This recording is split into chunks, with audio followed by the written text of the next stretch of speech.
sommes dans le service civique d'action pour le développement de la jeunesse de Côte d'Ivoire.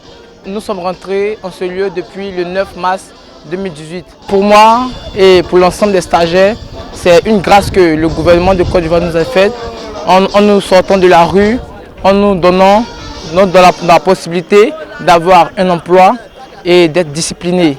Donc pour moi, ici, c'est vraiment un lieu d'excellence, un lieu de renouvellement de la vie personnelle de tout un chacun. Maintenant ici dans ce centre, Bembrenso, pour une bonne formation. Bon, au début, quand nous sommes arrivés dans ce centre, nous avons croisé des militaires qui étaient en face de nous comme nos encadreurs, notre prof. Bon, après ça, on a commencé avec des formations militaires, avec le repos garde à vous, à gauche, à droite, demi-tour droite, le défilé que nous faisons jusqu'à ce jour, que nous continuons. Nous sommes rentrés en salle pour des devoirs de ECM, éducation civile et morale. Cette tenue-là, elle représente plusieurs groupes. Voilà, il y a 5 différents groupes dans le centre et moi, je fais partie du groupe A. Voilà, nous, c'est notre tenue, ça.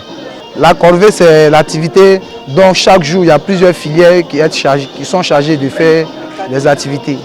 Voilà.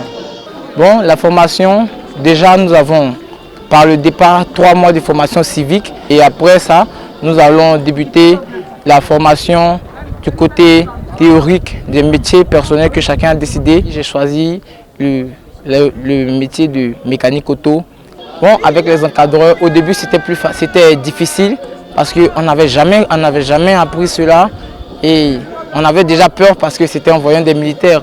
Mais au fur et à mesure, ils nous ont montré que le but c'est de nous rééduquer, le but c'est de nous donner un savoir, le but c'est de nous apprendre au plus la discipline.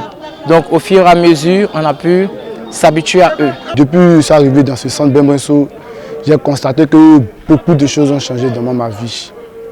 Parce que dans dont j'étais avant, dans la vie civile, avec aujourd'hui, je trouve qu'il y a une très grande différence. Je me vois déjà responsable. Si je prends mes précautions, je connais ce qu'on appelle le savoir-vivre ensemble. Demain, je souhaiterais d'être un grand mécanicien pour servir mon pays et aussi électricien en bâtiment.